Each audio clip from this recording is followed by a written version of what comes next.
So why does it seem as if the peace that's been won over the years in Borno State is being lost again? And is the spate of attacks in Plateau State part of the continuing conflict between herders and farmers, or a genocide against the natives there, as the governor has suggested?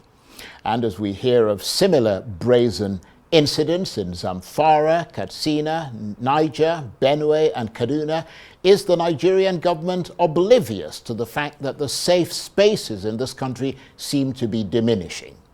Well, according to an article in the Premium Times newspaper by the chair of the paper's editorial board, Professor Jubrin Ibrahim, not if you ask the National Security Advisor Nuhu Ribadu, who claimed recently that Nigeria has recorded over 90% improvement in security under President Tinubu's administration, a claim that stunned many Nigerians who say they definitely have not seen any 90% improvement in security. So what exactly are Mr. Ribadu's comments attempting to achieve? Could they be aimed at beginning the process of shaping public perception ahead of 2027, as critics suggest? Or are there nuggets of truth in his assertion? Well, for his assessment of this and other issues, I'm joined now in the studio by the noted Professor of Political Science, Jubrin Ibrahim, who is chair of the editorial board of Nigeria's Premium Times newspaper and senior fellow at the Center for Democracy and Development. Prof, great to see you again. Thank you so much. Thank you very much indeed for coming in. Now, let me ask you this first. Are you surprised by the surge of insecurity during this period, or is it no surprise given the incredible uncertainty of these times? No, I think when this administration came in, there was some improvement. Even things like traveling from Abuja to Kaduna, which had stopped for quite some time, resumed, and there appeared to be a new determination to address the security challenges. But that didn't last long at all, and we've seen significant increases in attacks. And what was quite alarming was the statement by the Borno State governor that they were losing significant territory to the terrorists. That, you recall, was the crisis of Nigeria under the Jonathan administration, when a significant part of Borno State was lost to terrorists, and they openly declared their own state, as it were, in parts of Nigeria. And the fear of the Borno State governor that we appear to be going back. So clearly, there has been significant lapses in security provisioning, and that has increased the alarm of Nigerians into the lack of safety for all of us who live in this country. Well, that suggests that the one of the things you quoted in your lovely article there was the fact that the National Security Advisor Nuhu Ribadu had suggested that 90%, and that suggestion came very recently, that 90% of the problems with insecurity in this country had been dealt with under the Tinubu administration. But clearly you don't agree with that. Well, he made that statement when he went to just 2 weeks ago to address the attacks that had occurred recently. And a week after, he came back from just another attack happened, which means there's definitely an escalation in terms of the security threats posed in the country. And in a sense, what's been happening in Plateau is simply an expression of what's happening in lots of states. You know, it's quite significant that a lot of the states where there's a lot of insecurity, like Zamfara, there's really very little media coverage. And a lot of what happens never get reported. And it appears things are calm, while on a daily basis, people are attacked, they are killed, they are kidnapped for ransom. And that therefore, the security of lives, the security of property, which the state is supposed to guarantee, is simply not being guaranteed in this country. Someone suggested that even the bandits and the insurgents are feeling the pinch of the economy, and that the rise in their activities, I mean, not necessarily Plateau State, but also Borno and other places where you have like kidnappings and so on, the rise in their activities is an economic hedge. What do you make of that? Well, I think it's been clear for quite some time that a lot of the activities of those we call bandits, and they are also terrorists, I have no doubt about that, has been for economic reasons. These are people who came to understand what they think the state is about and how the state operates. What I mean is, the real story of this country is that a lot of the poor younger generation of Nigerians have come to understand when you get power, you become extremely wealthy and you live a good life. And when you are in power, you have arms that are accessible to provide your protection and to deal with those who oppose you. So they decided they're going to take a shortcut. They'll procure the arms, and once they have the arms, they can have what the Nigerian ruling class has: protection and essentially stealing from the country, from their neighbors, and from the society. And that's what they think they are doing. That's that those in power are in power because they control state power and through that the guns. So they also want power. So they'll get the guns and get what these others are enjoying. That's why over the years you can see the amounts they are demanding for ransom has been going up in a spectacular manner. And is this similar to what you've seen at other points of Nigeria's economic history, or do you think that this is a bit of an outlier, this latest stampede of insecurity? No, it's clearly different because we've not had this in our history. Even when we had the Civil War, this is a war in which two armies fought each other as armies. Conventionally. Yeah, those were conventional warfare, but that's not at all what we have now. It's a situation in which civilians who are not supposed to have access to these types of weapons procure them and use them against the state, against community, against the people. And it's a whole atmosphere in which these people who engage in these activities have lost, as it were, any civilizational contact with the population, including the population they grew up in. And I think it's quite interesting when you look at, for example, the crisis of pastoralism in this country. There was a huge phase in that crisis of pastoralism between around 2005 and 2015, when much of the crisis was Fulani gangs procuring AK-47 and stealing each other's cows and killing the other. And because these are not people who are connected in modern media and the national discourse, nobody even noticed that. And it wasn't noticed because these people who live in the bush are only killing themselves. It's when they realize that actually they'll make more money killing other Nigerians that we were then all forced to stand up and notice that there is a dramatic new situation in this country where individuals procure arms and use it in a way that's quite destructive of communities. And people forget that we tend to focus a lot on prominent people who get kidnapped or fall into these troubles. But a lot of people they kidnap are simply peasants. way in the villages who have no contacts with anybody in power. And these people are then taxed.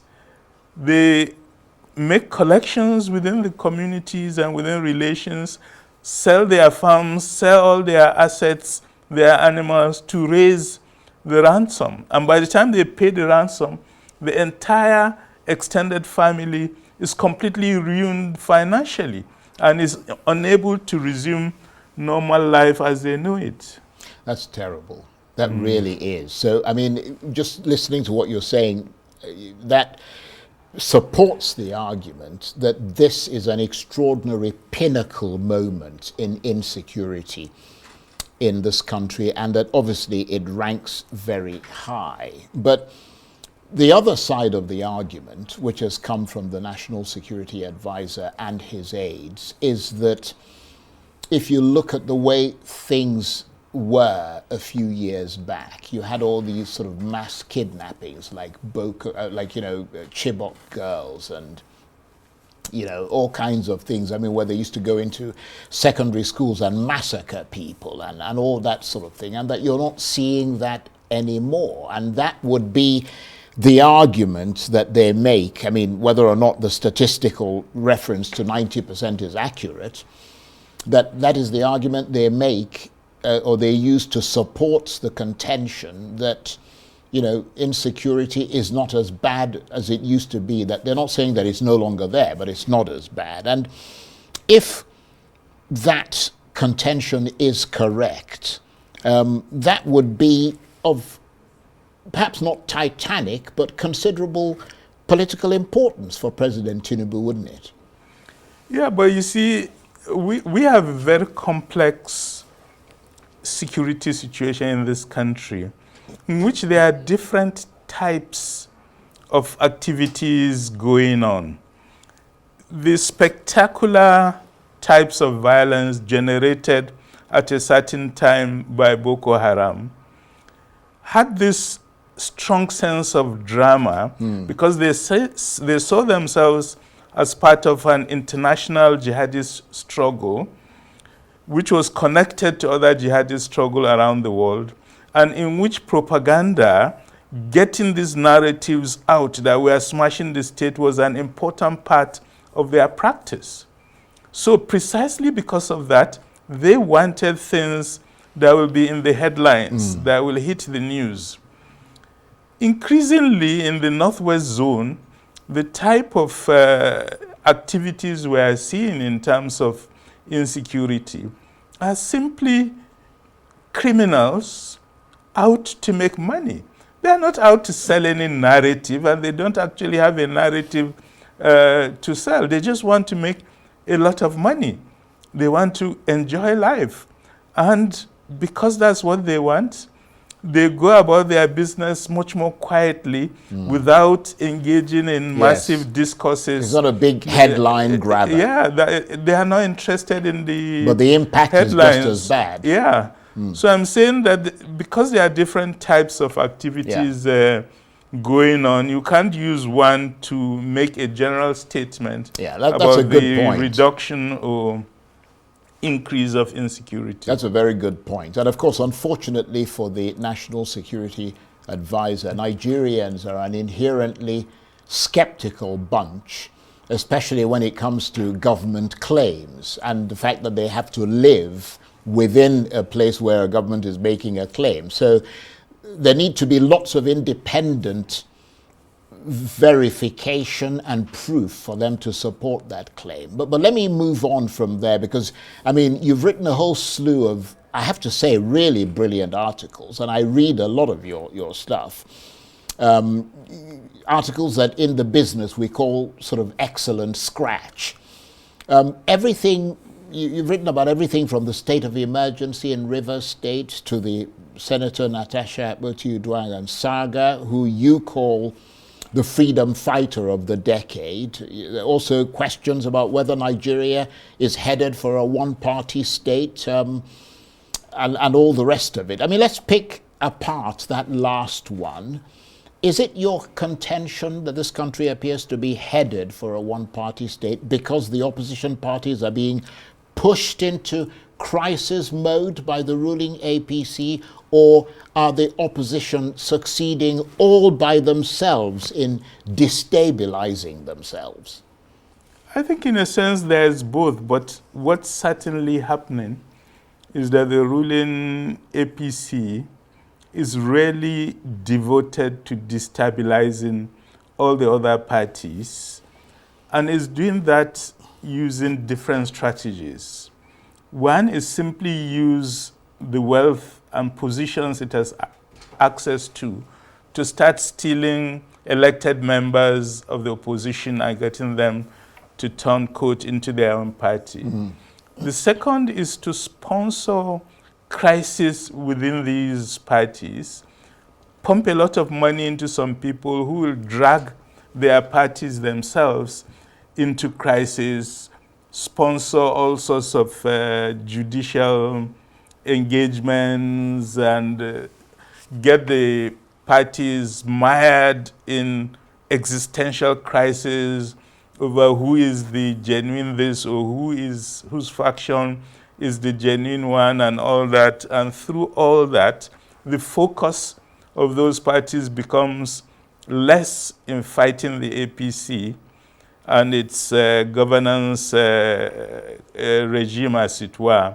and more on simply surviving as a party. And I think what is terrible about it is the way in which state power is being used to enable this process to go on. And I think in a sense, the handbook they have been using was the handbook of the Second Republic, when the then ruling National Party of Nigeria used state power to effectively destabilize all the other parties. At that time, we had 5 parties, and all the 4 parties, they generated crisis in it.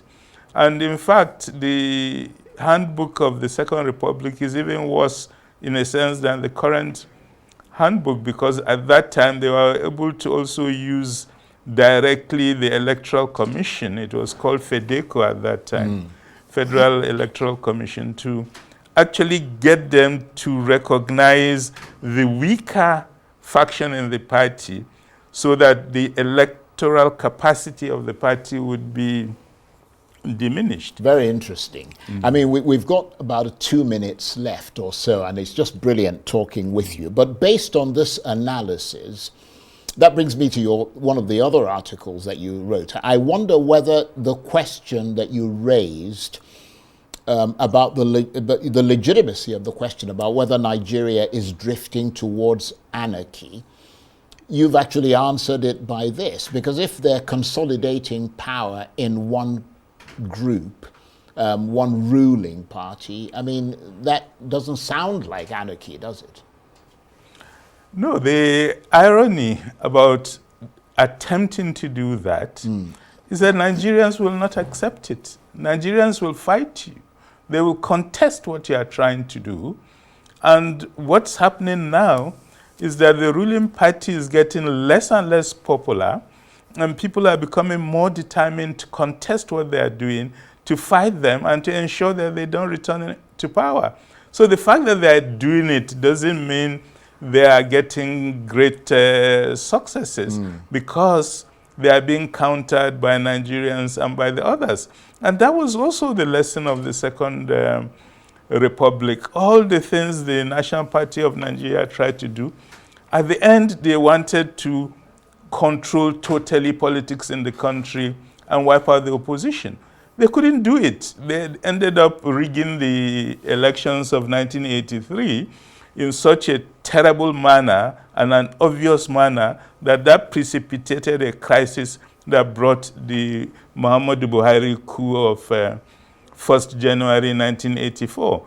So the fact that APC is trying to smash all the parties, control everything, use its power in controlling the judiciary, use its power over access to money, buy as many politicians as it can, doesn't mean any success is guaranteed for them. They may in fact be shocked by how poorly they perform at the end of the day. Fascinating insight. fascinating stuff. Thank you very much indeed. Professor Jubrin Ibrahim is a noted professor of political science. He's the chair of the editorial board of Nigeria's Premium Times newspaper and senior fellow at the Center for Democracy and Development. We're all the wiser for your analysis. Thank you very much. Thank you so much. That's it for this edition of Arise Prime Time. Join us again tomorrow. From me and the entire team here in Abuja, bye-bye, and thank you for watching.